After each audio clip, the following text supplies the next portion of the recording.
Solidarity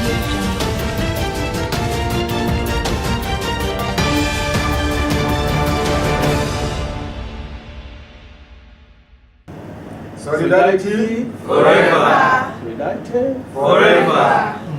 My name is Mauku Richard Moses, the General Secretary of Uganda Hotels, Food, Tourism, Supermarkets and Allied Workers Union, the union which is registered to, among other jurisdictions, represent workers in the domestic work and migrant workers. Uganda became one of the largest suppliers of the domestic migrant workers, and it since became a very huge issue in not only in Uganda but in the region and in the receiving countries. So our MRC was a creation of the union, but with the support of ILO. And what do we do as MRC and HTS Union? We provide basically information on safe, orderly, and legal migration to the migrant workers, those that are intending to become, those that are in the process of to becoming migrant workers, those that are actually working as migrant workers, and those that return from labor migration. We also provide awareness creation services on awareness creation about the do's and the don'ts, the process that are involved in acquiring that status of a migrant worker. We organize migrant workers into the membership of the union, and we have a number of them. We also provide referrals for those who wish, or for those whose cases we cannot handle. We refer them to the different organizations. We offer legal redress or guidance on and grievance handling for the migrant workers. Many of them come here when they have a lot of issues, or even where they are working, they have issues, but we collaborate with the organizations, the right-minded organizations in those countries, to ensure that we try to address their issues. When they come back here, some of them find when their monies have been squandered by their own families, and they get into very serious issues or troubles with their own families, and they don't know where to go and what to do. Sometimes it is the husband who has misused the money, it is the mother who has misused the money, it is a sister who has misused the money. So how do they do it? So those services on how to handle such grievances we offer to them, and we also provide entrepreneurship skilling to those migrant workers. We incumbent upon ourselves to ensure that we continuously do those things that promote the safety, the well-being of these young women. Why did we develop this book?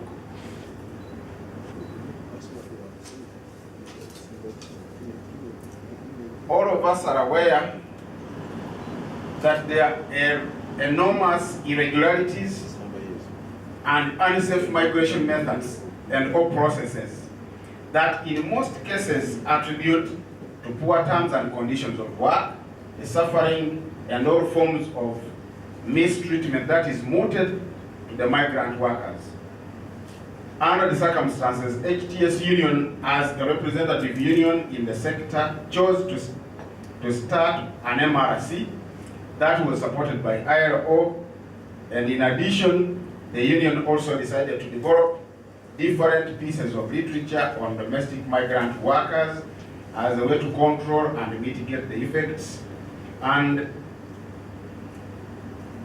inadequate legislation, and also unsafe labor migration processes. All of us are aware about these things.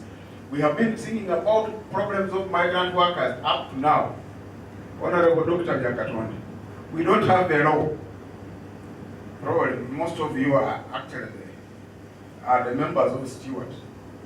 When you count the number of MPs who have these organizations that are members of Stewart, over 100 MPs all these organizations that externalize labor.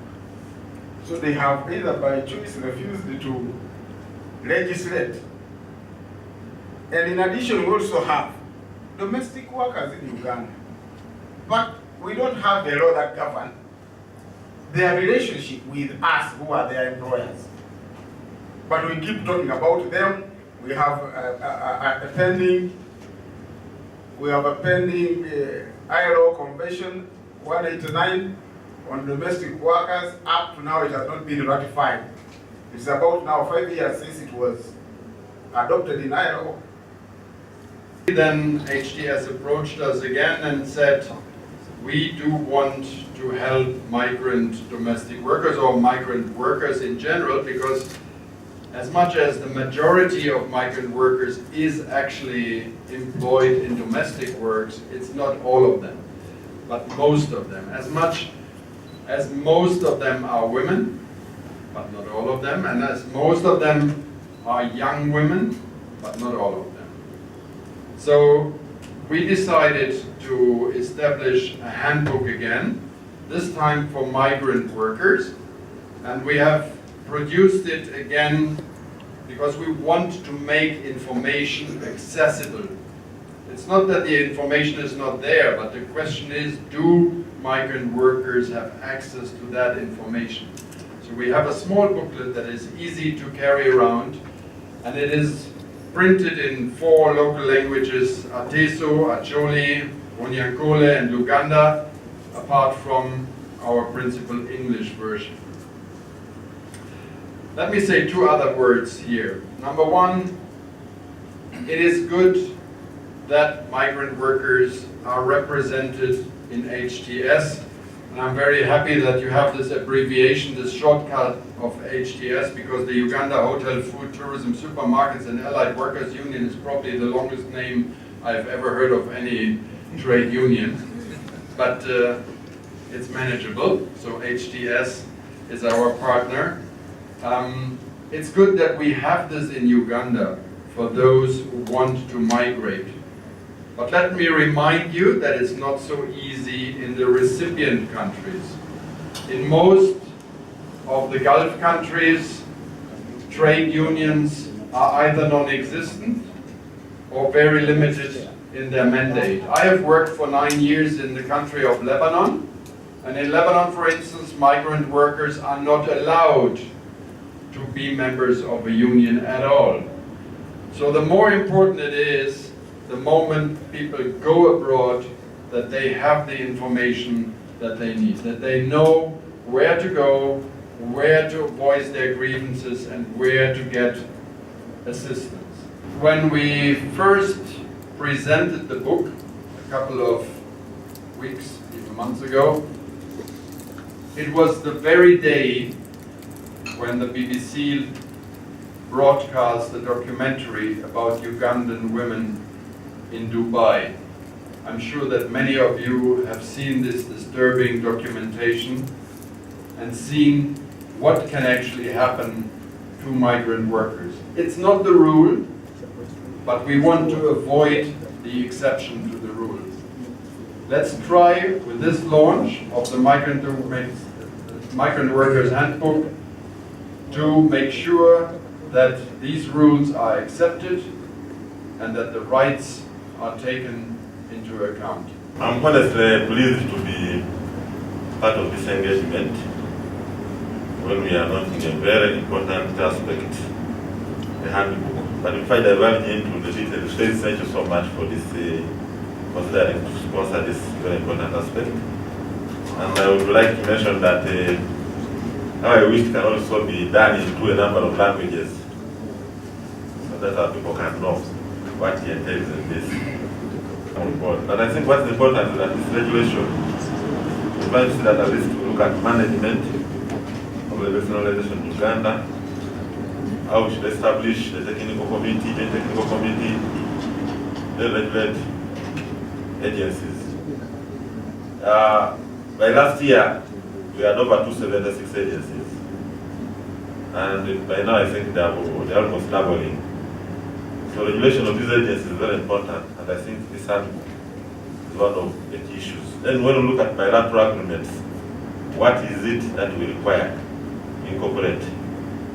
That's actually addressed here. And we have gone ahead to elaborate on ILO Convention 189 and Recommendation 201, which is the cornerstone for having issues like decent work, equal rights for all these people, and ensure that they also have dignity in their places of work. These are very important.